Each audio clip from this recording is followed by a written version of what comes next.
하고요.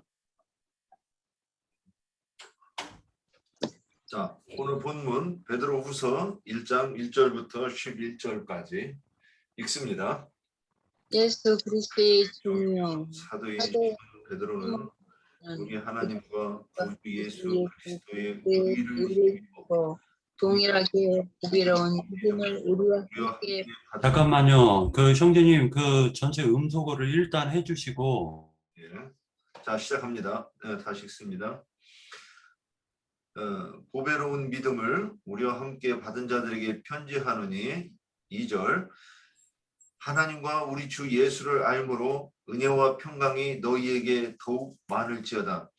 그의 신기한 능력으로 생명과 경건에 속한 모든 것을 우리에게 주셨으니 이는 자기의 영광과 미덕으로서 영광과 덕으로서 우리를 부르신 이를 알므로 말미암음이라.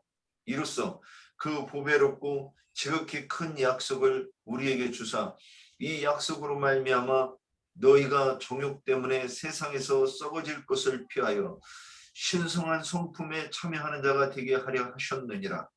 그러므로 너희가 더욱 힘써 너희 믿음의 덕을 덕의 지식을 지식의 절제를 절제의 인내를 인내의 경건을 경건의 형제 우애를 형제 우애의 사랑을 더하라. 8절 이런 것이 너희에게 있어 흡족한즉 너희로 우리 주 예수 그리스도를 알기에 게으르지 않고 열매 없는 자가 되지 않게 하려니와 이런 것이 없는 자는 맹인이라 멀리 보지 못하고 그의 옛 죄가 깨끗하게 된 것을 잊었느니라. 그러므로 형제들아 더욱 힘써 너희 부르심과 택하심을 굳게 하라. 너희가 이것을 행한즉 언제든지 실족하지 아니하리라. 이같이 하면 우리 주 곧 구주 예수 그리스도의 영원한 나라에 들어감을 넉넉히 너희에게 주시리라. 아멘. 자, 오늘 그 베드로후서 1장 1절부터 11절에 보면 뭐 단어가 우리가 이렇게 봐야 될 게 많은데 저는 신성한 성품에 참여하는 자 이 부분을 좀 눈여겨봤습니다. 이 구절을 눈여겨보게 된 구절이 예전에 저는 이 구절을 외웠어요. 굉장히 그 의미심장한 비밀이 여기에 감춰져 있지 않겠는가 해가지고 이걸 외웠는데 사실 어제 올리기 전까지도 저도 이게 무슨 뜻인지 이게 좀 어려웠어요.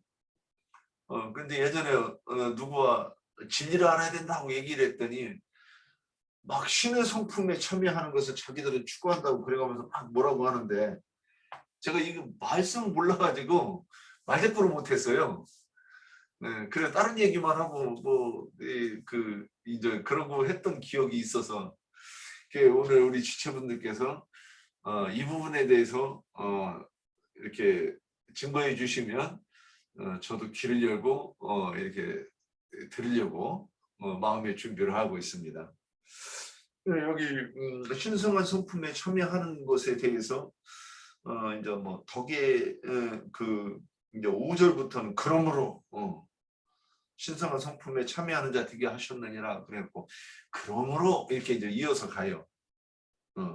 너희 믿음의 덕을 덕의 지식을 지식의 절제를 절제 인내를 인내 경건을 경건의 형제 우애를 형제 우애의 사랑을 더하라.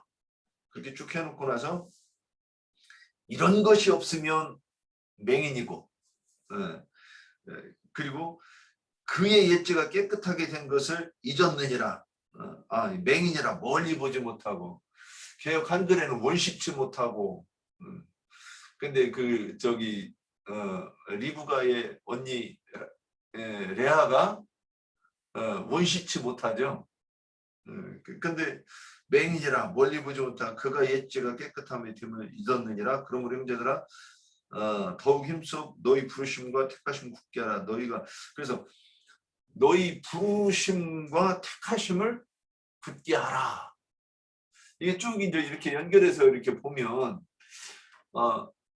사도 베드로가 이제 뭔가 이렇게 우리한테 얘기하는 것이 이렇게 와 닿지 않는가 이런 생각을 해보았습니다. 저는 이제 구체적인 것은 우리 이제 지체들이 이렇게 말씀을 나누면서 한번 우리 서로에게 유익을 끼쳐보기를 바랍니다. 자, 그러면 어느 분이 준비하셨는지 1번의 영광을 드리겠습니다. 1번. 제가 먼저. 예, 박경재님. 성경에서 보면 이제 그 신의 성품이라고 얘기하고 있는데 지금 박경재님 잠깐만요. 네. 오늘 이 나눔을 먼저 좀 나눠서 했으면 좋겠어요. 그래요. 그렇게 아니 그러니까 신의 성품에 대해서 먼저 오늘 제가 좀 질문을 먼저 했어야 했는데 신의 성품이 뭘까를 우선 좀 이렇게 우리가 그 밑으로 넘어가기 전에 신의 성품이 뭘까 이 부분을 한번 이렇게 나누고 짧게 이렇게 했으면 좋겠다는 생각을 해봤어요. 동의하시면? 네네, 동의합니다.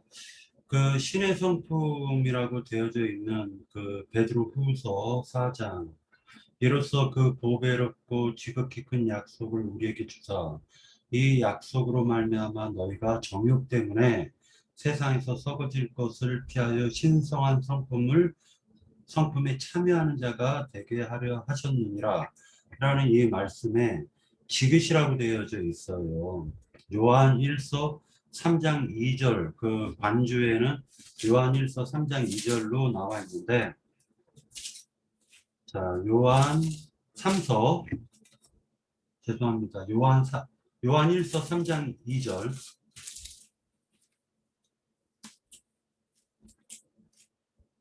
사랑하는 자들아, 우리가 지금은 하나님의 자녀라. 장래 어떻게 될지는 아직 나타나지 아니하였으나 그가 나타나시면 우리가 그와 같은 줄을 아는 것은 그의 참모습 그대로 볼 것이기 때문이니 라고 얘기하고 있습니다. 또 간단하게 이제 그 여기서 에베소서 4장 25절에서 보면은 24절에서 보면 이렇게 기록하고 있어요. 하나님을 따라 의와 진리의 거룩함으로 지으심을 받은 새 사람을 입으라 라고 되어져 있습니다. 결과적으로 이제 이 신의 성품이라는 이 말씀은 핵심이 그 신령한 몸과 또는 새 사람을 갖다 의미하는 것으로 보여집니다. 결국 그 하나님의 뜻을, 그러니까 하나님의 그 속사람이, 우리의 속사람이 하나님께 기름 부음 받아 가지고 그분의 뜻과 마음을 갖다가 우리의 영과 혼에 담는 것이 신의 성품이라고 저는 생각되어집니다. 여기까지입니다. 예, 또 이어서 아마 이제 반주를 찾아보시거나 그랬으면 설명이 비슷비슷할 것 같아요. 그럼에도 조금씩 뭐 차이가 날 수 있으니까 또 이어가실 분. 예, 김옥균 자매님.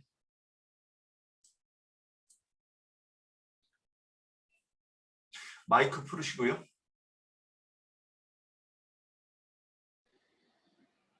네, 신의 성품, 신의 본질이죠. 본질을 말하는 거죠. 그러니까 신의 본질은 살아있는 영이라는 것이고, 다시 말하면 영원한 생명이다. 이렇게 말씀드리고 싶고요. 우리 박형재님이 에베소서 4장 24절을 읽으셨는데, 하나님을 따라 의와 진리의 거룩함으로 지으심을 받은 새 사람을 입으라 그랬어요. 의와 진리와 거룩함, 이것 또한 하나님의 본질이죠. 하나님의 성품입니다. 그게 히브리서 12장 10절 간주 말씀을 봐도 거기에도 보면 그들은 잠시 자기의 뜻대로 우리를 징계하였거니와 오직 하나님은 우리의 유익을 위하여 그의 거룩하심에 참여하게 하시느니라 그랬어요. 그러니까 이 거룩하심이 하나님의 성품이죠. 그래서 하나님의 성품은 살아있는 살아있는 영이고 영원한 생명이고 진리고 거룩하심이다. 근데 그거를 구체적으로 이제 또 이렇게 나열해 놓은 게 5절 이하의 그런 말씀들이라고 저는 생각을 합니다. 하나 신의 성품들이 어떤 것들이 신의 성품에 속하냐 이걸 구체적으로 표현하고 있는 게 5절 이하의 믿음, 덕, 지식, 절제, 인내, 경건, 형제 우애, 사랑 이 8가지가 다 신의 성품에 해당되는 것인데 그래서 8절에 보시면 베드로후서 오늘 말씀 베드로후서 1장 8절에 보면 그래서 이 믿음, 덕, 지식, 절제, 인내, 경건, 형제 우애, 사랑 이런 것이 너희에게 있어 흡족한즉 그래서요. 그래서 너희로 우리 주 예수 그리스도를 알기에 게으르지 않고 열매 없는 자가 되지 않게 하려니와 이렇게 8절에 기록하고 있는데요. 예수님이 재림을 하실 때에 알곡은 곳간에 들이고 쭉정이는 꺼지지 않는 불에 영원한 지옥불에 집어넣는다고 그렇게 말씀했는데 알곡은 회개에 합당한 열매를 맺는 자를 알곡이라 그러죠. 그 쭉정이는 회개에 합당한 열매를 맺지 않는 자를 쭉정이라고 그러잖아요. 그러면 이 회개에 합당한 열매가 무엇이냐 했을 때 예수 그리스도의 형상, 그 성품, 그죠? 그거를 형상을 담는 그 삶의 열매다. 저는 이렇게 표현하고 싶은데요. 예수 그리스도의 성품을 담는 삶, 바로 예수 그리스도의 성품 이 8가지 이런 것이 너희에게 없으면 곧 열매 없는 자다. 이렇게 8절이 지적을 하고 있는 것을 보게 됩니다. 그래서 제가 그래서 신의 성품 그 이 8가지 중에 조금만 들어갈게요. 오늘 뭐 아직 들어가지 말자 했는데 근데 신의 성품을 설명하고 있는 것이 이거기 때문에 들어가지 말자 그러면 조금 할 말이 없는 거 아니에요? 아니 네. 그 앞부분에 신의 성품만 그러면 그러니까 신의 성품의 내용들이 이제 그게 5절 이하잖아요. 그런데 거기서 자르는 거 가도 충분할 것 같은데 그러면 여기까지 불가능하실까요? 할게요. 그러면 예, 그래요. 그래서 앞에 신의 성품을 일단 이제 그거 나중에 얘기해 주세요. 이어서. 그러면 이제 이어서 신의 성품에 대해서 이게 이제 우리가 오징어를 씹으면 그 바짝 말랐는데 나중에 또 씹으면 엑기스가 나오잖아요. 그래서 자꾸 읽고 묵상하다가 보면 더 풍성한 표현들이 나올 수 있을 것 같은데 또 이어서 가실 분 계십니까? 예, 여자자매님. 지금 형제님이 베드로후서 1장에 11절까지 읽었잖아요. 예. 이 모든 것이 옥경이 자매가 지금 얘기한 것처럼 이게 다 신의 성품이에요. 예. 뭐 여기서 뭐 신의 성품만 꼬집어서 딱 그것만 얘기하라면은 할 말이 없죠. 이게 다 신의 성품에 속한 것인데. 예. 저기 뭐 이제 시간이 한 2시간 정도 할 거니까 예, 일단 딱 예, 신의 성품이라고 저기 얘기하라면은 아까 형제님이 에베소서 4장 24절을 읽었고 저는 에베소서 2장 10절만 볼게요. 2장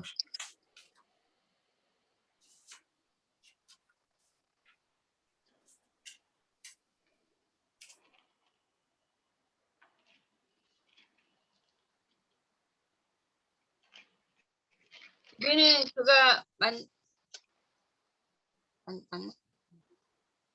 우리는 그가 만드신 바라 그리스도 예수 안에서 선한 일을 위하여 지으심을 받은 자니 이 일은 하나님이 전에 예비하사 우리로 그 가운데 행하게 하려 하십니다.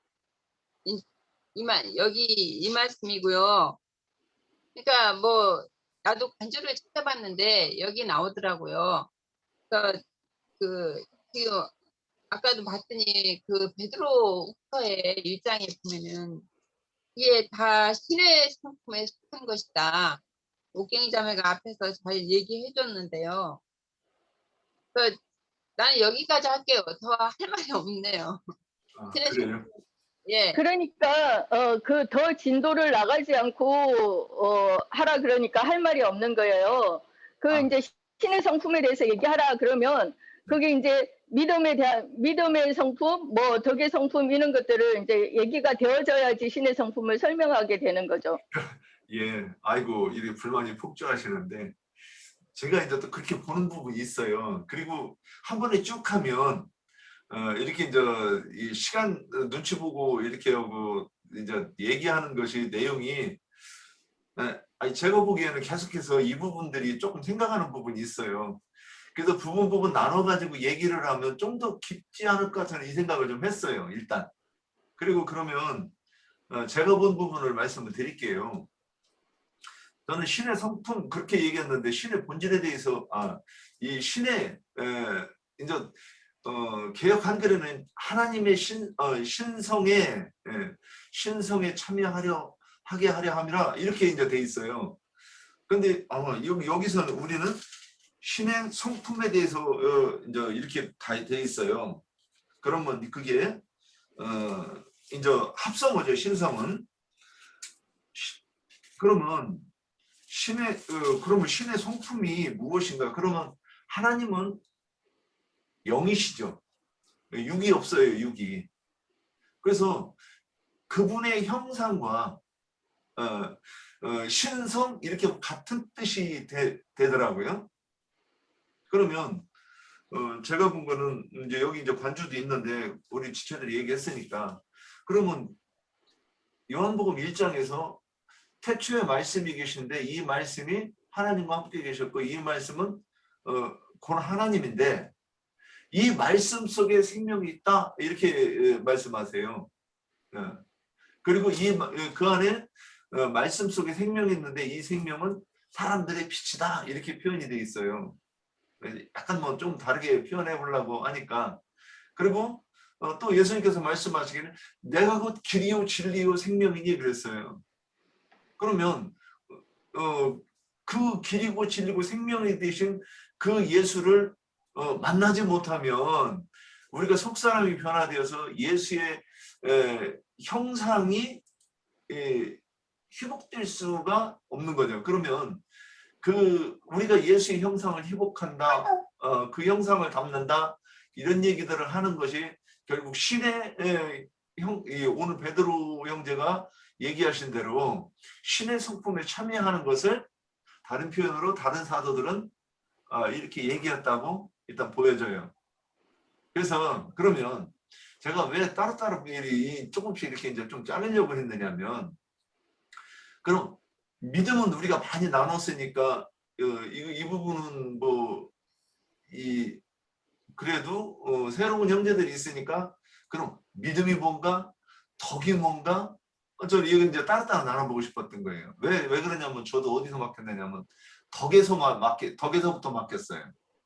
그러니까 덕이 뭔가 그러면 그거를 좀 설명을 해주고 표현해주고 넘어가면 모두에게 서로 유익하지 않을까 이런 생각을 했기 때문에 그런 거예요.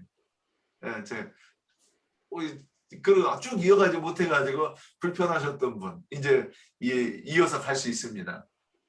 그러면 신의 성품은 진리가 같은 것에 하나님의 뜻에 나영재님께서 올려주신 자리에 보면 성품이 뜻이라고 돼 있어요.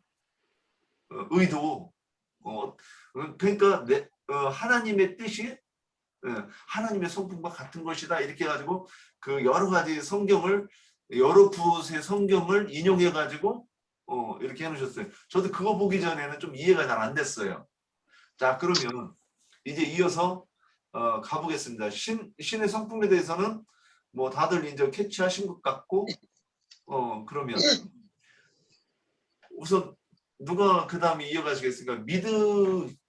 믿음에 대해서 살짝만 얘기해주고 그 다음에 덕에 대해서 얘기해 주실 분. 덕에 대한 이해를. 덕이 뭔가? 믿음에 덕을 더하라고 그랬는데. 예. 자, 박형재님. 일단 오늘 신의 성품에 대해 가지고 이렇게 나름 생각하고 준비한 것들이 있습니다. 그래서 그 부분을 갖다가 얘기하다 보면 전체적인 흐름이 나올 거라고 생각하는데 짧게 얘기하도록 하겠습니다. 또 다른 형제 자매님들 얘기해야 되니까요. 먼저 그 신께서 신의 성품이라고 지금 우리가 얘기를 하고 있는데 나영재님께서 그 뜻이라고 이렇게 가로쳐 놓고 뜻이라고 얘기한 부분이 많습니다. 그렇지 않아도 우리가 이제 그 평택에서 형제님들끼리 모여가지고 나눴던 얘기가 사실은 그리스도란 무엇인가라는 게 사실은 하나님은 어떠한 표현으로 인간들에게 나타나는 것, 그거에 대한 주제였었습니다. 그래서 신의 성품 하면은 그리스도와 연결이 돼 있다라고 저는 바라보고 있습니다.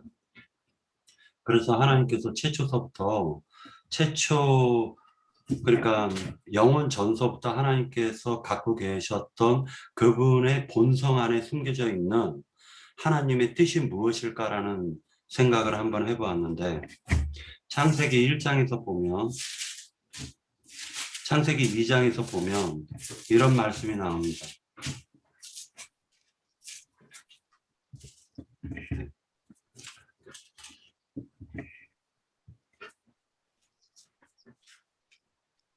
네.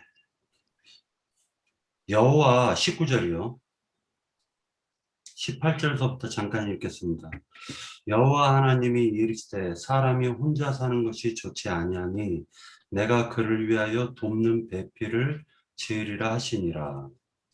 여호와 하나님이 흙으로 각종 들짐승과 공중의 각종 새를 지으시고 아담이 무엇이라고 부르나 보시려고 그것들을 그에게 이끌어 가시니 아담이 각 생물을 부르는 것이 곧 그의 이름이 되었더라.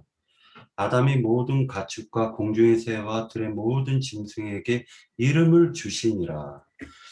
아담이 돕는 배필이 없으므로 여호와 하나님이 아담을 깊이 잠들게 하시니 잠들매 그가 그 갈빗대 하나를 취하고 살로 대신 채우시고 여호와 하나님이 아담에게서 취하신 그 갈빗대로 여자를 만드시고 그를 아담에게로 이끌어 오시니 아담이 이르되 이는 내 뼈 중에 뼈요 살 중에 살이라. 이것을 남자에게서 취하였은즉 여자라 부르리라 하시니라. 이러므로 남자가 부모를 떠나 그의 아내와 합하여 둘이 한 몸을 이룰지로다 라고 기록하고 있습니다. 이유가 뭐냐면 신의 성품에 대해서 이제 그러니까 그 내용에 대해서 묵상을 하다 보니까 실제로는 하나님께서는 새 사람을 지어서 자기 아내 삼으려는 게 하나님의 목적이었다라는 거죠. 결과적으로는 뭐냐면 하나님의 형상과 모양을 닮은 새 사람을 지어가지고 하나님의 배필을 삼으시려는 게 하나님의 목적과 뜻이었다라는 것입니다. 이것이 바로 곧 하나님께서 여호와 하나님이 19절에서 보면 하나님께서 혼자 사는 것이 좋지 않았다. 그러니까 사람이 혼자 사는 것이 좋지 않았다라고 얘기를 하고 그리고 뭐라 얘기를 하냐면은 그 갈빗대를 취해 가지고 여자를 만드시고 라고 되어져 있는데 하나님 자신의 생명을 통해 가지고 실제로는 흙에 속한 사람들, 옛 사람들을 통해 가지고 당신의 그 성품을 담게 하시는 것이 아니라 새 사람, 즉 다시 얘기해서 그리스도를 머리 삼고 몸인 교회를 통해 가지고 새 사람을 통해 가지고 당신의 그 신성과 인성을 부음으로 말미암아 당신의 배필을 삼으시려는 게 하나님의 뜻이기 때문에 그것이 바로 신의 성품이라고 보여집니다. 그래서 아까 베드로 후서에서 보면 그 이유 때문에 결과적으로는 이게 교회가 빠져가지고는 대화가 될 수가 없는 것이 5절에서 보면은 그러므로 너희가 더욱 심써 너희 믿음의 덕의 지식의 절제를, 절제의 인내를, 인내의 경건을, 경건의 형제 우애를, 형제 우애의 사랑을 더하라 라고 하는데, 이 모든 것은 혼자서 되어지는 것이 아니라 교회의 형제들, 즉 교회의 형제 자매님들을 통해 가지고 서로 이루어지는 어떤 관계성을 얘기하고 있기 때문에, 이 관계성이 곧 신의 성품을 만들어가는 하나의 과정이다. 그래서 창세기 2장에서 깊이 아담을 잠들게 하고 그 갈빗대를 취해서, 즉 하나님의 그 생명을 취해 가지고 거기다가 하나님께서 흙으로 그러니까 결과적으로 흙으로 덮으셔서 결국에는 하나님의 성품을 갖다가 만들어낸다. 이 과정을 통해 가지고 결국 하나님께서 그와 더불어 가지고 최종적인 혼인관계에 들어가겠다라고 선포한 것이 아닌가, 이렇게 생각합니다. 네, 여기까지입니다. 예, 또 이어가실 분. 이제 그 신의 성품에 대해서 얘기해 주셨으니까 이제 믿음과 덕과 지식과 절제, 인내 이런 것들을 한번 우리 좀 나눠봤으면 하는데 어느 분이 그러면 그 다음에 이어가실 분. 예. 그래서 아까도 말씀을 드렸다시피 그거 저기 박형제님도 이렇게 말씀을 하셨는데, 이게 우리가 교회 생활이죠. 그러니까 예수 그리스도의 형상을 담는 삶의 열매라고 아까 제가 이제 말씀을 드렸는데, 삶의 열매, 즉 교회 생활을 얘기하는 거죠. 그래서 이것은 우리가 믿음이 한꺼번에 뭐 이렇게 딱 되어지는 것이 아니라, 이렇게 그 신앙의 과정이 있잖아요. 과정이 있듯이 이 8가지의 성품도 다 따로따로가 아니라 이렇게 이렇게 말씀을 이렇게 찾다 보니까 연결이 되어진다고 이렇게 생각이 되어집니다. 그래서 믿음의 성품은 에베소서 2장 8절에 이렇게 보면, 너희가 그 은혜를 인하여 믿음으로 말미암아 구원을 얻었나니 이것이 너희에게서 난 것이 아니요 하나님의 선물이라 그랬습니다.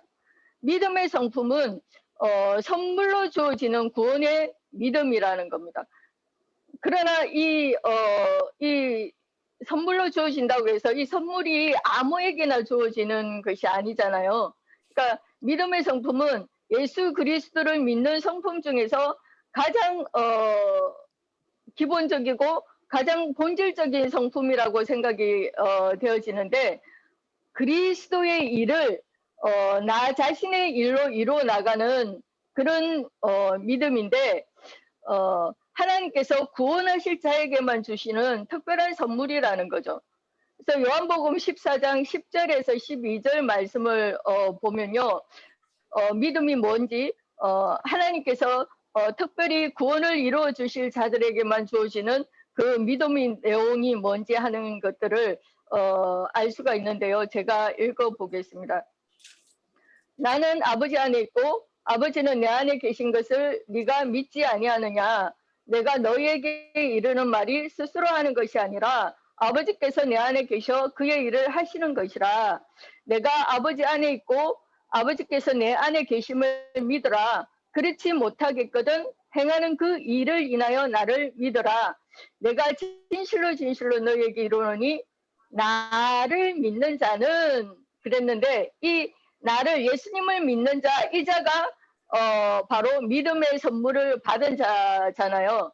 그래서 아마 우리 형제 자매님들은 어땠는지 모르겠지만 저 같은 경우에는 제가 예수를 믿고자 해서 믿은 것이 절대 아니거든요.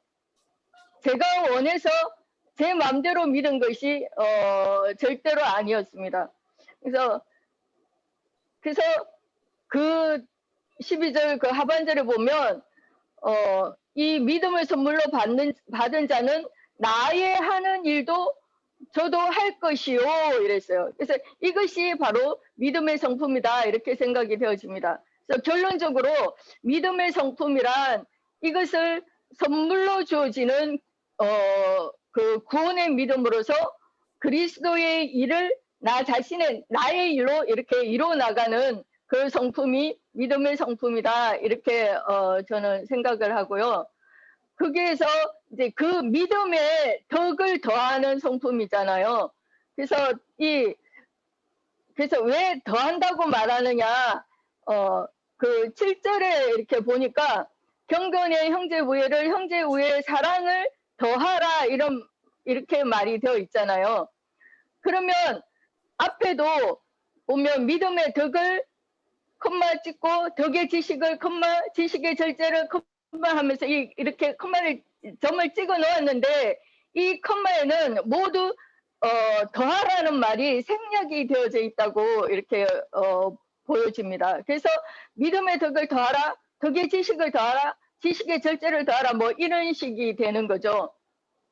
그러면 믿음의 덕을 더하는 이것은 아까 제가 믿음이 그리스도의 일을 내 일로 나의 일로 성취해 나가는 거라 그랬잖아요. 그 성품이라 그랬잖아요. 그래서 그 나의 일로 성취해 나가기 위해서는 신령한 생활을 추구하는 것이 이게 덕을 더하는 성품이다 이렇게 저는 말씀드리고 싶은데요. 그래서 그리스도의 일이 나의 일로 이루어 나가야 된다는 성품이 나한테 이렇게 딱 들어왔잖아요. 그런 열정이 우리가 생겼잖아요. 그러면 실제로 그것을 내가 이루려고 뭔가를 할 거잖아요. 뭔가를 해야 되는데 할 텐데 그 그리스도의 일이 나의 일로 이루어 나가기 위해서는 반드시 우리가 신령한 생활을 해야 한다는 거예요. 그것이 바로 믿음의 덕을 더하는 성품이 되는 거예요. 물론 어떤 사람들은 자기 의의를 나타내기 위해서 그렇게 생활하는 사람들도 있지만 자 그러면 고린도전서 14장 1절부터 4절에 보니까 이 신령한 것이 나오는데요. 고린도전서 14장 1절 보시면 사랑을 따라 구하라 신령한 것을 사모하되 특별히 예언을 하려고 하라 이랬습니다. 이 신령한 것은 또 곧 성령의 9가지 은사를 얘기하고 있잖아요. 12장 1절에서 이렇게 보면 형제들아 신령한 것에 대하여는 내가 너희 알지 못하기를 원치 아니하노니 하면서 4절부터 이렇게 보면 9가지 신령한 은사들에 대해서 또 얘기를 하고 있습니다. 그래서 12장 8절에 보니까 지혜의 말씀의 은사, 또 성령을 따라 지식의 말씀의 은사, 또 믿음의 은사, 병 고치는 은사, 능력 행함의 은사, 또 예언하는 은사, 영들 분별하는 은사, 각종 방언 말하는 은사, 뭐 또 어떤 이는 방언 통역의 은사, 이 모든 것을 신령한 것이다 이렇게 말하고 있습니다. 근데 이 9가지 신령한 은사보다도 31절에 가면 우리가 더 사모해야 하는 은사가 있다고 하는데 31절에 보니까 너희는 더욱 큰 은사를 사모하라 그랬습니다. 여기서 뭐 더욱 큰 은사라고 했지만 우리가 크다 작다 뭐 이렇게 비교법을 말하는 것이 아니라 이 앞에서 말한 이 모든 은사를 다 품고 있는 대표적인 은사다 이렇게 봐야 되는 거겠죠. 그러면 더욱 큰 은사는 결국 뭐냐 하니까 13절 1절에 보면 내가 사람의 방언과 천사의 말을 할지라도 사랑이 없으면 소리나는 구리와 울리는 꽹과리가 되고 제가 좀 더 읽어볼게요. 내가 예언하는 능이 있어 모든 비밀과 모든 지식을 알고 또 산을 옮길 만한 모든 믿음이 있을지라도 사랑이 없으면 내가 아무것도 아니요 내가 내게 있는 모든 것을 구제하고 또 내 몸을 불사르게 내어줄지라도 사랑이 없으면 내게 아무 유익이 없느니라. 사랑은 오래 참고 이랬어요. 그러니까 한마디로 더 큰 은사는 사랑이라는 거죠. 그래서 13절에 가니까 그런즉 믿음, 소망, 사랑 이 세 가지는 항상 있을 것인데 그중에 제일은 사랑이라 하겠습니다. 더 큰 은사는 사랑인데 그래서 다른 은사들은 아무것도 아니라는 그런 말이 아니라 그런 뜻이 아니고 이 모든 9가지의 신령한 것이 이 사랑이라는 속에 들어가 있다 그렇게 보여지는 거죠. 그래서 우리가 이 신령한 것을 갖기 위한 그런 신령한 생활을 하는 것이 덕을 더하는 그런 생활이다, 신령한 생활이다, 이렇게 덕을 더하는 성품이다, 이렇게 보아지고요. 짧게 진도를 많이 나가지 말라 그러니까 여기까지 끊을까요? 아니, 좋은 것 같습니다. 네, 여기까지 덕에 끊을게요. 대해서 이제 그 자매님 얘기해 준 것을 신령한 생활을 하는 것이 덕이다. 조금 더 정리가 조금 더 이렇게 구체적으로 되면 좋겠다는 생각을 했는데, 왜 그러냐면 제가 본 게 있어서 그런 것 같아요. 또 이어서 덕에 대해서 어느 분이 설명 좀 해주시겠습니까? 성경에 보니까 덕이 이거네. 이런 거. 예, 박형재님. 개인적으로 이제 이 덕에 대한 부분을 갖다가 개인적인 생각을 갖다 얘기하겠습니다. 하나님 즉 다시 얘기해가지고 신앙생활을 하다 보니까 예를 들어가지고 너무 이제 그 복음에 대해서 초점을 맞추다 보니까 함부로 방종하며 살아왔었던 것이 아닌가라는 생각을 해봤습니다. 그런데 이 교회 생활에 대한 엄미하고 중요하다라는 어떤 그러한 마음을 갖다 최근 들어가지고 많이 느꼈고, 이 교회는 질서 정연해야 되고 그 머리가 오직 그리스도여야만 된다라는 생각을 하게 되었습니다. 그러다 보니까 이것은 세상 윤리 도덕법보다도 굉장히 더 엄미하다라는 생각이 들었습니다. 결과적으로는 뭐냐면은 교회에서 덕을 쌓는 것은 자기를 높이는 것이 아니라 남을 높여주는 것이 덕을 쌓는 것이다 라는 생각을 하게 되었고, 결과적으로는 자신을 비우는 것이 곧 덕을 쌓는 것이다 라는 생각을 해보았습니다. 예를 들어서 쉽게 말해가지고 나의 예를 들어서 이런 생각을 해보았습니다.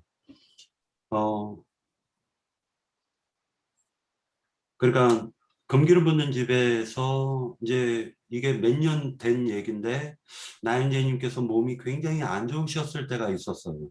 그때 그 금기를 붓는 집을 차후에 누가 이어갈 것인가라는 그러한 생각들이 각자의 마음속에 들어갔었고, 실제로 나도 그 마음이 들어가 있었던 것으로 알고 있습니다. 나는 부정하고 싶지만은 내 속에 또 다른 법이 실제로 그 마음이 작동이 되지 않았는가라는 생각을 해보았습니다. 그러다 보니까 형제를 다 까게 돼요. 자매님들 다 무시하게 돼요. 그냥 내 자신을 높이는 것이 더 중요한 겁니다.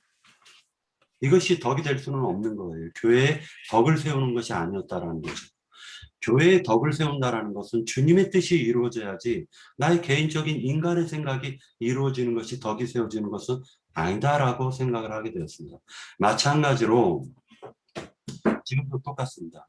예를 들어가지고 하나님의 뜻이 이루어지는 것이 더 중요하다. 그러려면은 지체들이 서로 골고루 협력해가지고 서로 공급되어지고 서로를 높이는 것은 위선적인 행위가 될 수는 있지만, 그렇다고 해가지고 까진 최소한도로 그 무시하거나 까는 행동을 하지 말아야 된다라는 것을 느꼈습니다.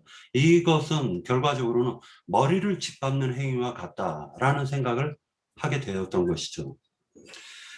그런 가운데서도 가장 더 중요한 것은 뭐냐? 사람을 높여서는 안 된다. 가장 중요한 건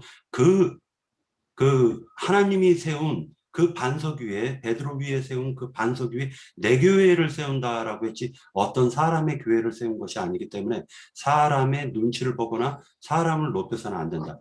자유분방하면서도 질서가 정연해야 된다. 교회는 그것이 생명이다 라는 생각을 갖게 되었습니다. 네, 여기까지입니다. 예, 또 덕에 대해서 이어가시고. 애자자매님? 아니, 돼 있어요. 마이크 풀려 있어요. 예. 그래요. 뭐 형제님, 자매님들이 앞에서 다 말씀을 하셨길래, 아니 이제 9절까지 하려면 시간이 오래 걸릴 것 같아요. 걱정하지 마세요. 다음 주까지도 이어가도 다음 주까지 했으면 하는 생각을 했어요. 왜 그러냐면 이거 그냥 표면적으로 저는 참 솔직한 것 같아요. 저는 믿음의 덕을 이걸 모르겠어요. 그래가지고 그러면 나만 모르겠는가? 물론 나만 모를 거예요. 근데 이런 것들을 이렇게 부분적으로 표현을 안 하고 넘어가면 그 다음에 또 모를 거 아니겠는가? 이게 그러니까 하여튼 다음 주까지 해도 괜찮으니까 천천히 합시다. 아니 설명을 많이 얘기하는 것보다도 네. 이 말씀을 읽기만 해도 예. 예, 이해가 갈 것 같아요. 예. 예, 거기에 대해서요. 빌립보서 4장 8절.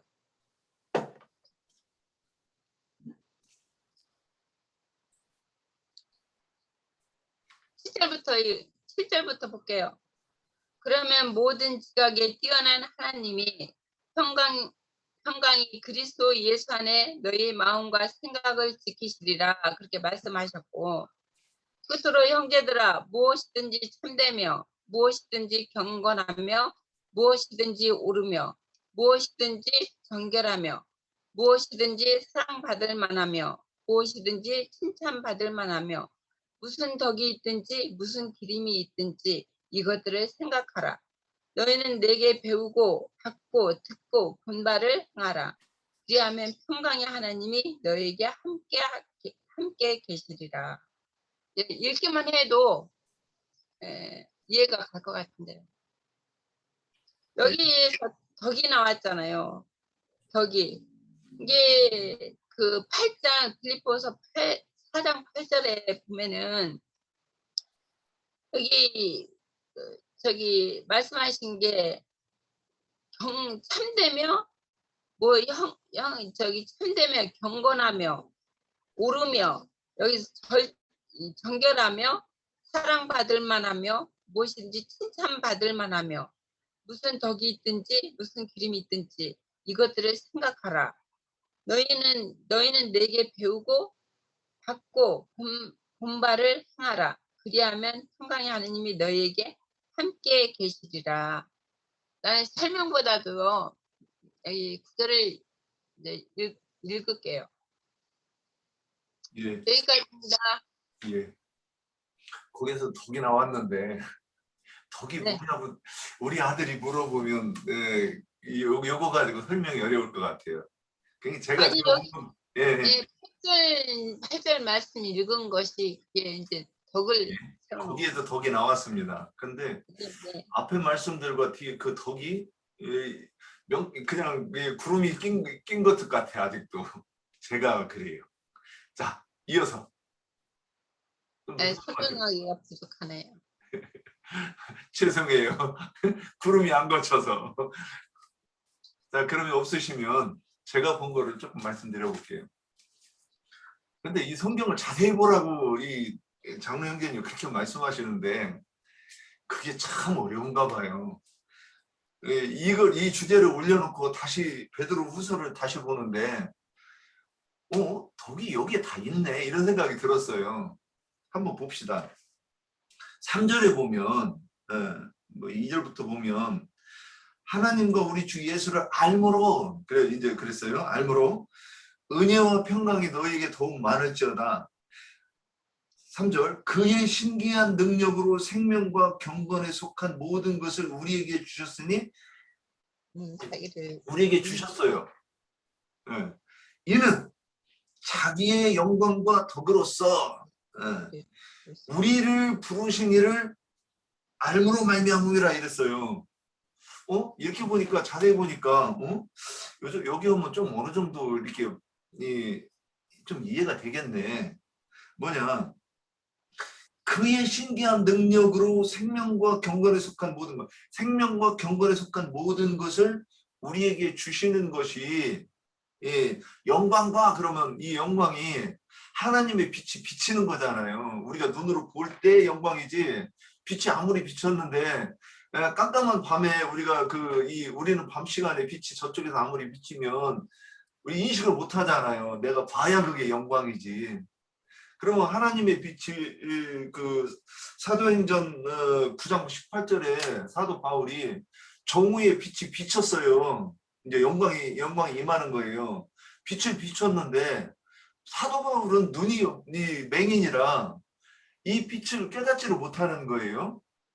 근데 아나니아가 안수에서 그 눈의 빛을 비늘을 벗겨지게 해주셨잖아요. 그러면 이것이 지금 덕을 행하는 거라고 또 다른 표현으로 보는 거예요. 저는 이게 뭐냐, 영광과 덕을 그랬는데 덕으로서 그러면 주님의 영광과 주님의 덕이 우리에게 주님이 우리에게 이 시편에서 보면 또 뭐라고 표현됐냐면 덕을 은덕이다 이렇게 표현됐어요. 이렇게 되면 이제 조금 더 이해하기가 쉬워요. 은혜를 베풀어 주신 것을 덕이라고 하는가 보다 저는 이렇게 이해가 돼요. 이제 읽다가 보니까 영광을 우리에게 보여주시고 그리고 그것을 깨닫게 하시는 것이 은덕인가 보다 이렇게 저는 이해하고 말씀을 드리는 거예요.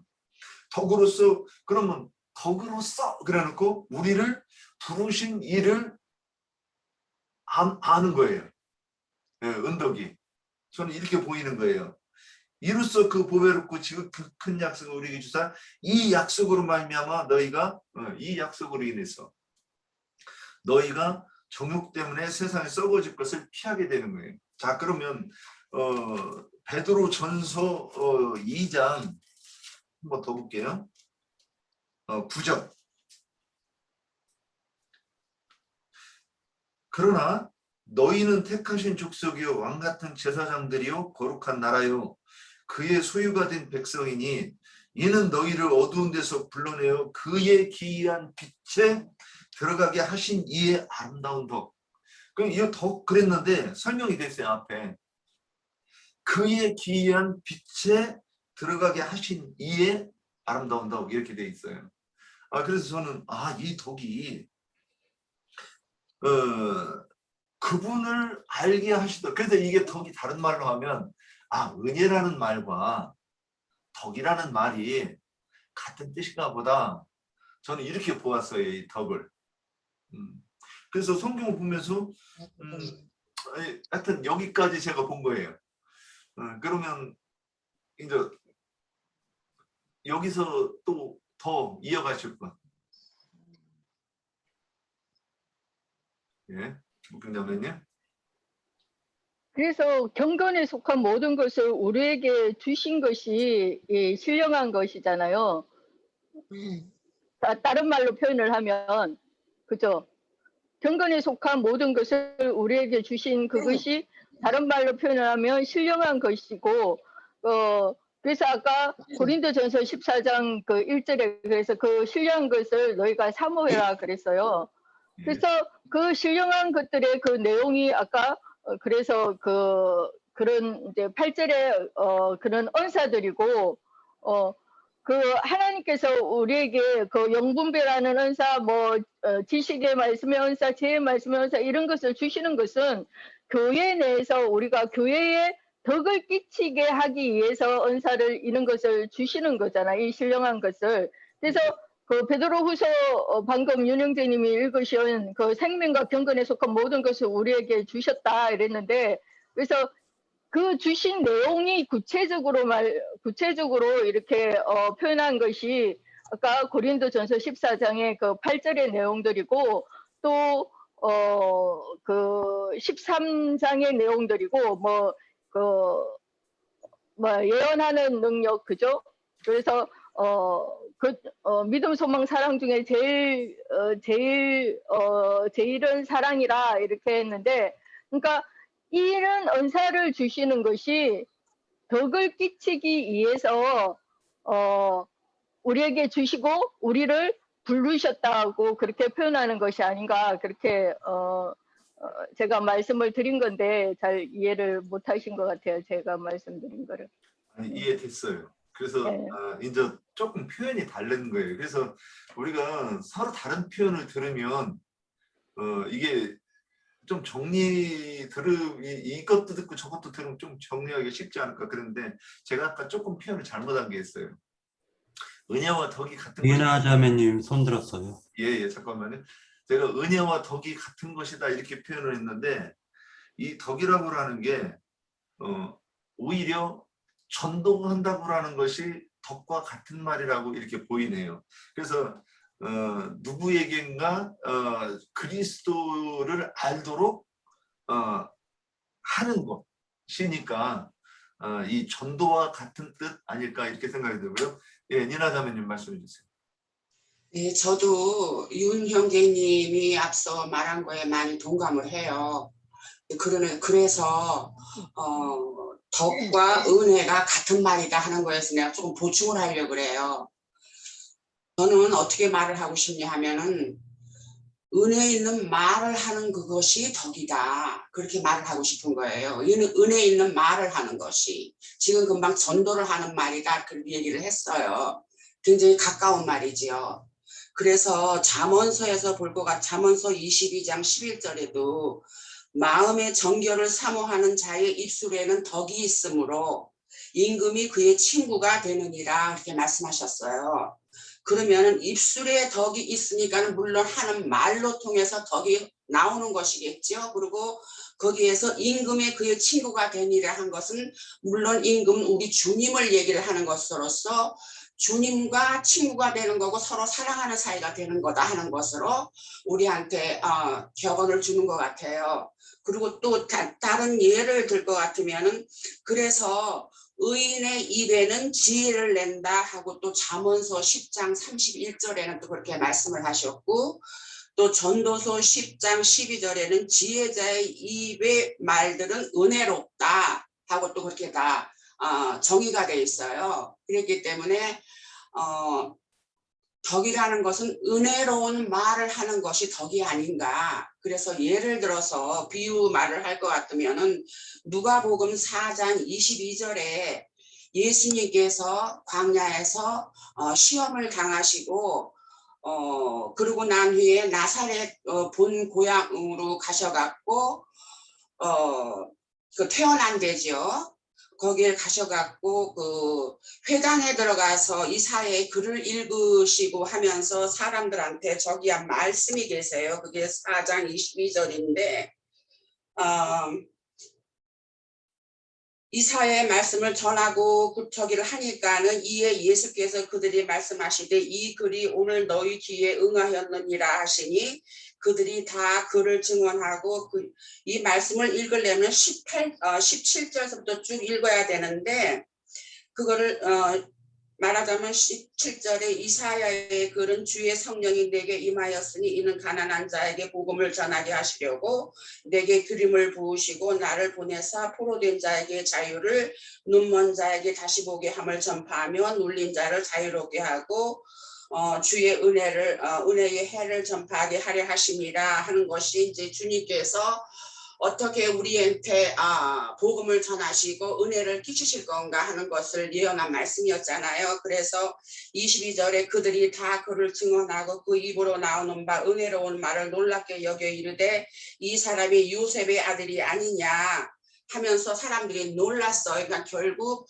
주님 입에서 나오시는 말씀이 그 은혜로운 말씀이 결국은 덕이다 하는 것으로서 또 우리가 결론을 지을 수 있는 것 같아요. 그래서 형제님께서 윤 형제님이 그 한 말씀에서 조금 보충을 했습니다. 여기까지 할게요. 예, 수고하셨습니다. 그러면 또 더 보충하실 분 계십니까? 아니면 이제 다음으로 넘어가도 됩니다. 그러면 이렇게 사람이 이 귀를 열고 들어야 돼요. 왜 그러냐면 남의 말을 듣다가 보면 나도 잘 깨달은 것 같은데 어떤 단어 하나가 새로운데도 굉장히 설명이 내가 알았던 것보다 저 사람이 나보다 더 잘 깨달았네 할 수 있는 게 뭐냐면 어떤 한 단어를 딱 들었는데 이렇게 뭐라고 할까 쉽게 설명이 저 단어를 쓰면 내가 훨씬 더 이해가 쉽네 이런 부분들이 있기 때문에 그래서 우리가 이렇게 여러 사람의 표현을 듣는 게 중요한 것 같아요. 자, 그러면 믿음의 덕을 했어요.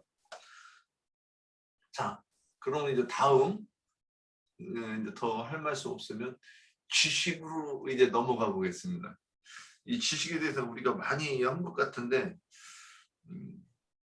네, 다음 지식으로 넘어가면 열어주실 분? 예.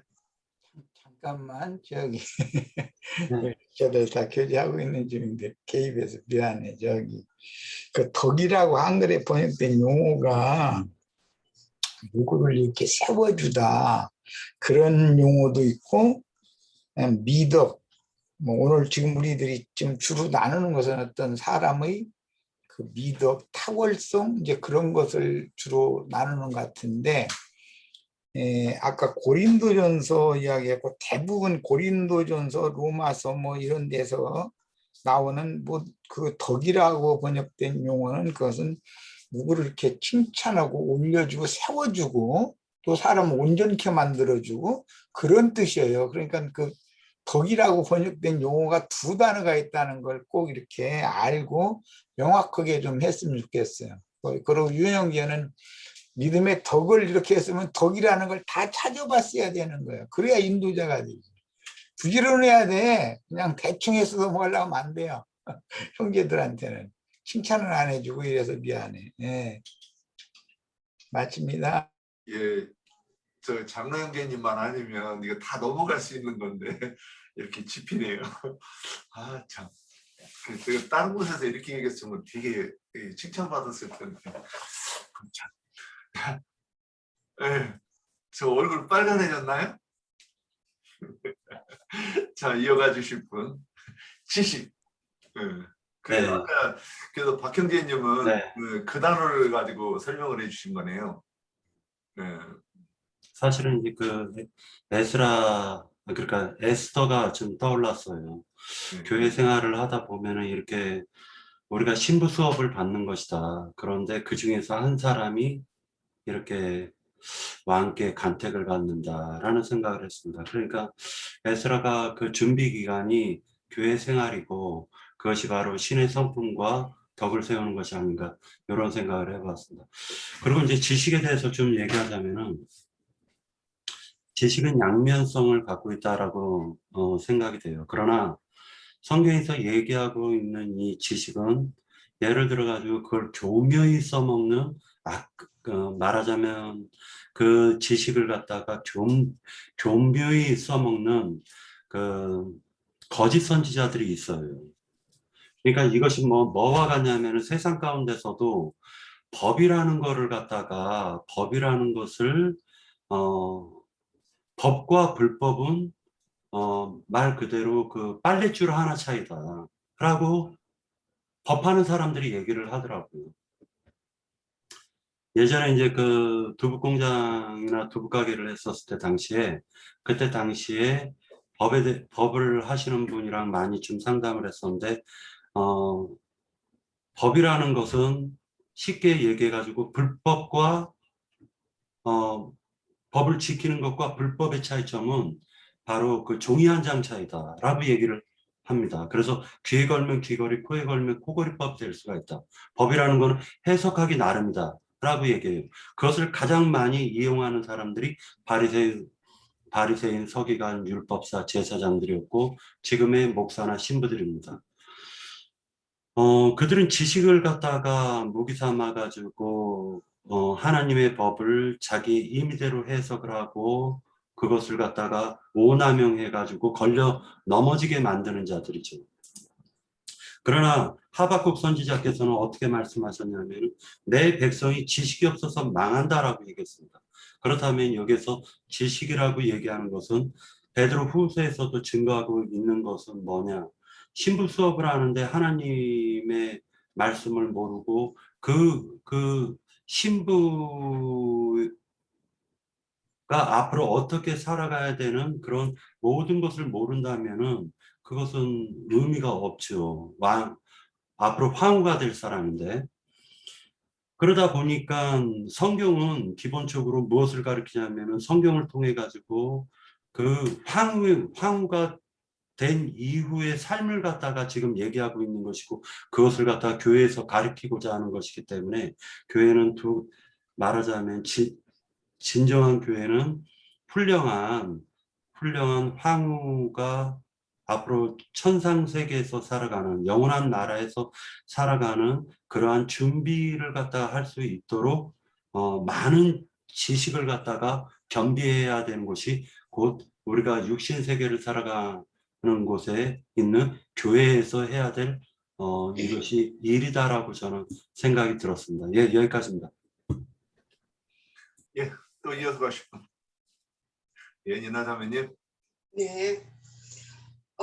지식이라는 것을 신명기 4장 5절에서 6절에 보면은 내가 나의 하나님 여호와께서 명령하신 대로 규례와 법도를 너희에게 가르쳤나니, 이건 모세가 하는 말이지요. 가르쳤나니 너희는 지켜 행하라. 이것이 여러 민족 앞에서 너희의 지혜요 너희의 지식이라 하고 이렇게 정의를 했어요. 그리고 잠언서에도 1장 7절에 보면 여호와를 경외하는 것이 지식의 근본이다 하고 또 정의가 되어 있고요. 또 잠언서 8장 13절에서 17절에 쭉 내려가면서 보면 여호와를 경외하는 것은 악을 미워하는 것이라. 나는 교만과 거만과 악한 행실과 패역한 입을 미워하느니라. 나에게는 계략과 참 지식이 있으며 나는 명철이라. 내게 능력이 있으므로 나로 말미암아 왕들을 치리하며 방백들이 공의를 세우며 재상과 존귀한 자 곧 모든 의로운 재판자들이 다스리느니라 하는 것을 보면은 모든 것이 하나님께서 나오는 규례와 법도, 그걸로 인해서 올바른 재판도 할 수 있는 것이고, 또 그것이 즉 지혜고 우리가 가져야 할 지식이다 하는 것으로 지금 말씀하고 계세요. 또 시편에는 85편 10절에 보면 인애와 진리가 같이 만나고 의와 화평이 서로 입맞춘다, 그렇게 또 표현도 돼 있어요. 그러면은 인애와 진리가 무엇인가 하고 생각을 하면, 인애라는 것은 참 인내하는 사랑이 아닐까 하고 저는 생각을 해봤어요. 그것이 맞게 정의를 냈는지는 모르겠어요. 그러는데 인내하는 사랑과 진리라는 것은 여전히 또 하나님을 아는 우리의 지식, 그런 것이 같이 접해져야 의와 화평도 여전히 또 같이 조화를 이루는 것이 아닐까 하는 것으로 이해를 했어요. 그랬기 때문에 지식이라는 것은 우리가 하나님의 법도와 규례를 지키면서 그의 말씀에 순종하면서 하나님께서 싫어하시는 그 악을 우리가 행하지 않는 그것이 그 지식인데, 결국 그것이 그리스도를 말하는 것이고 그리스도의 성분이다 하는 것으로 알아져요. 그래서 결국 이것이 다 신의 성품에 포함되는 것이다 하는 걸로 또 우리가 결론을 할 수 있다고 봅니다. 네, 여기까지예요. 고맙습니다. 또 이어가실 분. 지식.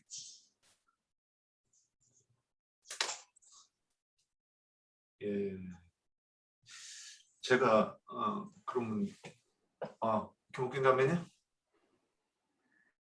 마이크 켜진 거죠? 저게 지식을 더하는 성품이다 그래서요. 그래서 이거는 문자적인 말씀, 그 지식에 우리가 올바른 지식이 나타나야 되잖아요.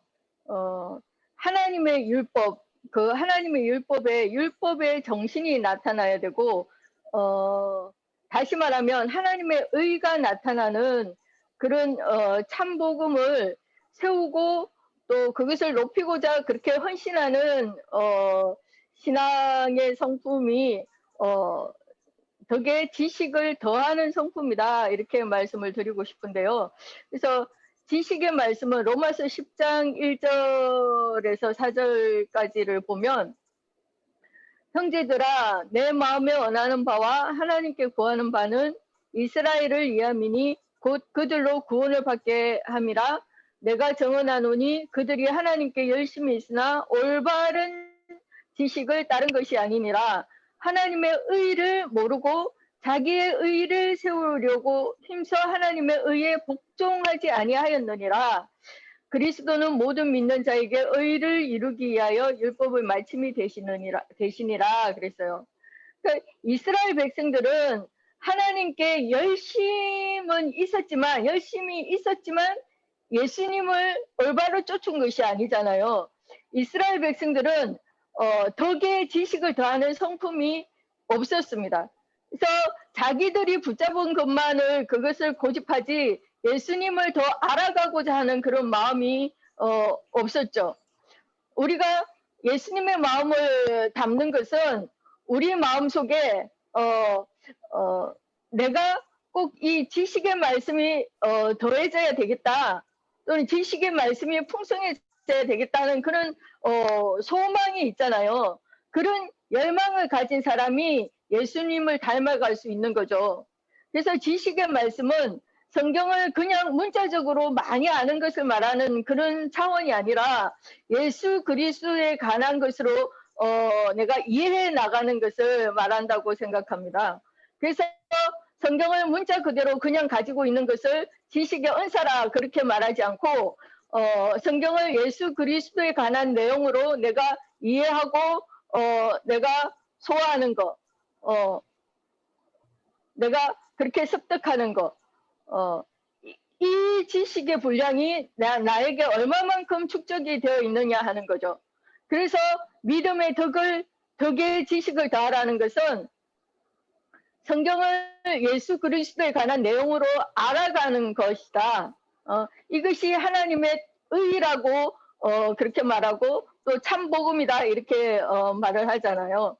그래서 이 참복음을 세우는 것, 이것을 위해서 내가 헌신하는 것, 그런 자를 덕의 지식을 더하는 성품이다 이렇게 이해를 해봤고요. 그래서 호세아서 4장 1절에 보면 이스라엘 백성들에게 호세아 선지자가 얘기하잖아요. 이스라엘 자손들아 여호와의 말씀을 들어라. 여호와께서 이 땅 거민과 쟁변하시나니 이 땅에는 진실도 없고 인애도 없고 하나님을 아는 지식도 없고 이랬어요. 하나님을 아는 지식, 이것이 있어야 되는데 덕의 지식을 더한다는 것은 하나님을 알아가는 것이라는 거죠. 그래서 6절에 보면 내 백성이 지식이 없으므로 망하는도다. 네가 지식을 버렸으니 그랬어요. 성경에서 하나님을 알아가는 지식을 버렸다는 거죠. 그래서 이스라엘 백성들은 성경을 모르는 게 아니죠. 성경을 알았잖아요. 그리고 그 성경대로 살아갔잖아요. 그런데 문제는 그들은 성경이 기록된 목적을 망각한 거죠. 성경은 오직 예수 그리스도에 대한 것을 기록한 책이잖아요.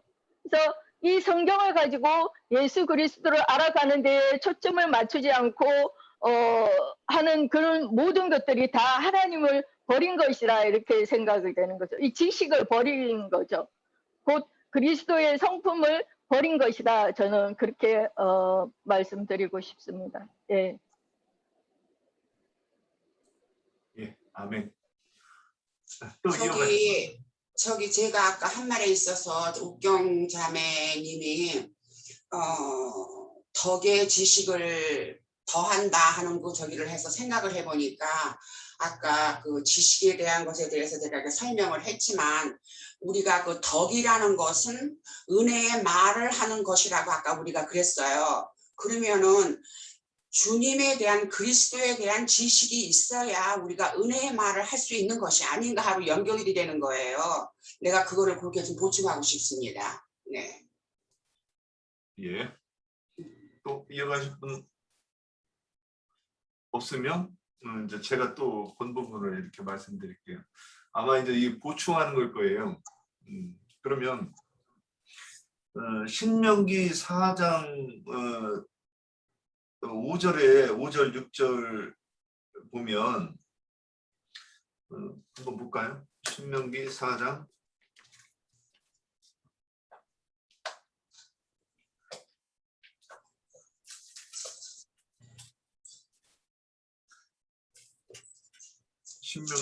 5절 읽습니다. 내가 나의 하나님 여호와께서 명령하신 대로 규례와 법도를 너희에게 가르쳤나니 이는 너희가 들어가서 기업으로 차지할 땅에서 그대로 행하게 하려 함인즉 너희는 지켜 행하라. 이것이 여러 민족 앞에서 너희의 지혜요 너희의 지식이라. 이렇게 얘기했어요. 여기서 지혜와 지식이 나와요. 지혜요 지식이라 지금 이제 동일하게 얘기를 했어요. 왜 저 이 말씀을 하고 싶었냐면 우리가 지혜 다르고 지식 다른 거야? 저도 이제 그렇게 생각했기 때문에 눈여겨보는 거예요.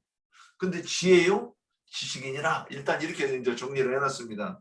근데 뭐가 지혜와 지식이냐? 규례와 법도가를 너에게 가르쳤는데 이것이 지혜와 지식이래요. 그러면 모세가 시내산에서 계명을 받고 백성들에게 가르친 그 규례와 법도가 지금 지혜와 지식이라고 그랬어요. 이제 우리는 네가 아는 얘기인데 그러면 이제 다시 신약 아까 이제 니나자매님이 구약을 하셨으니까 저는 신약 위주로 한번 해볼게요. 빌립보서 3장 8절에 빌립보서 3장 8절 가면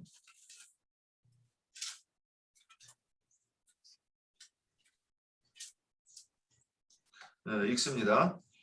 또 하나님이 이방을 믿음으로 말미암아 의로 정하실 것을 성경이 미리 알고 먼저 아브라함에게 복음을 전하되 모든 이방이 너로 말미암아 복을 받으리라 하셨느니라. 그러므로 이게 아닌데 잘못 읽은 것 같은데요. 빌립보서 3장 3장 8절. 8절 또한 모든 것을 해로 여김은 아니에요. 그게 내 아니고 주 그리스도 예수를 아는 지식이 가장 고상하기 때문이라. 이거 말씀하시라는 거. 그 그리스도 예수를 아는 지식에 대해서 말하려고 그랬어요. 그러니까요. 3장 8절이요. 3장 8절 이방 믿음을 좀 미리 알고 먼저 아브라함 복음을 전하는데 이방이 너로 말미암아 그러므로 믿음으로 말미암는 자는 아니요. 신약 빌립보서 3장 8절입니다. 잠깐만요.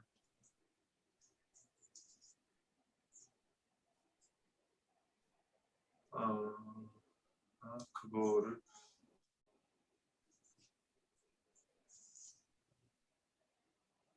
삼장 8절 빌립보서 제가 갈라디아서를 봤네요.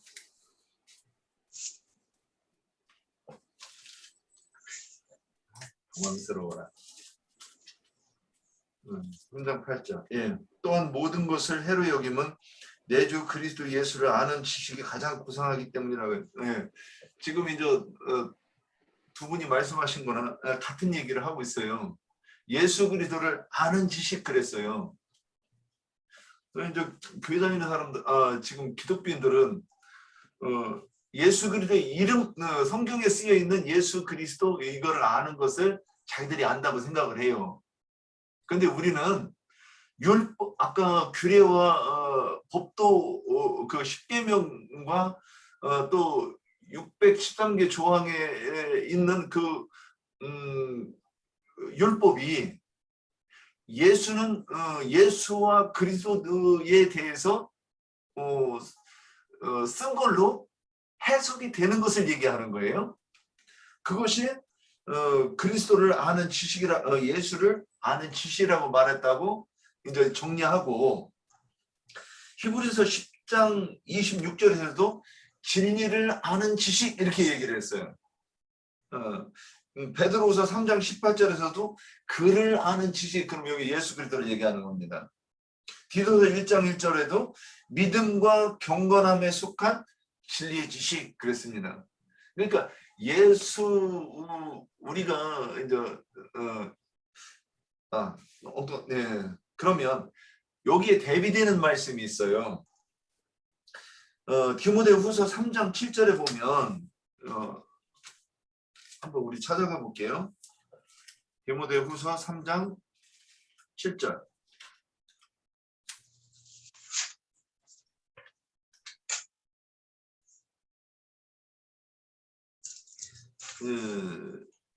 디모데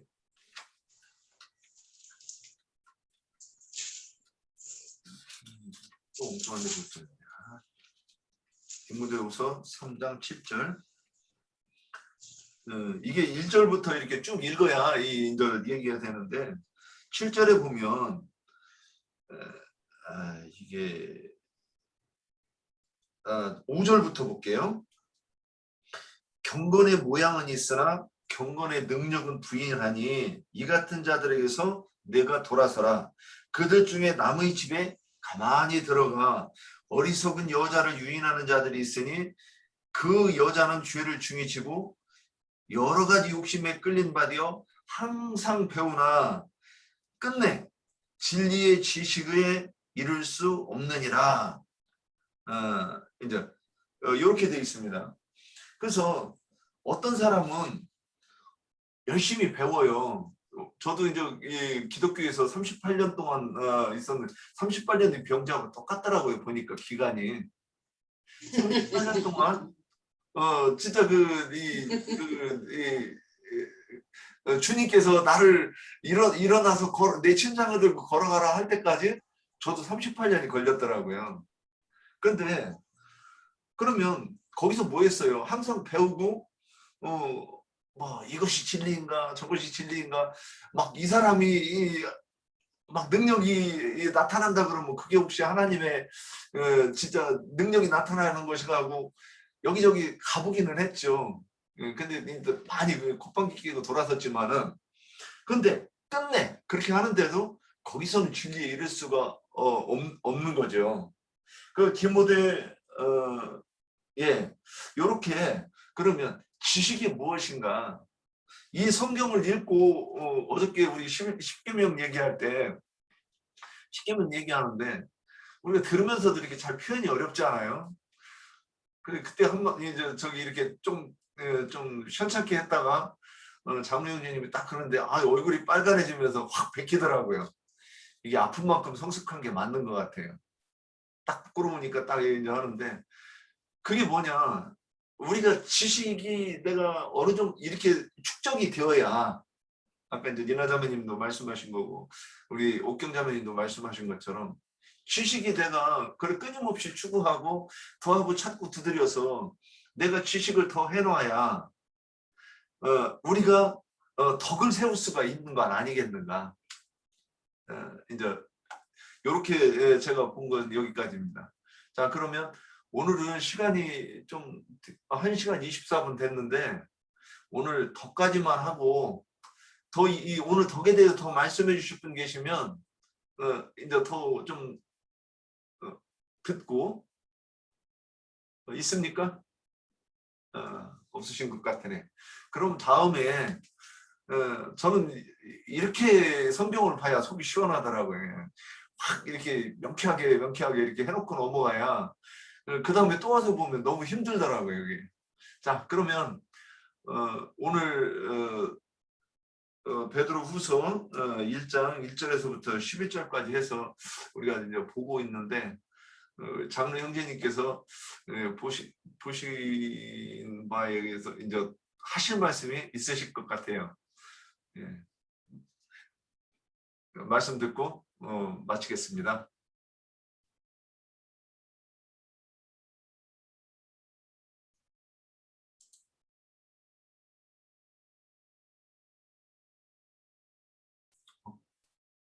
장로 형제님 권고하실 말씀이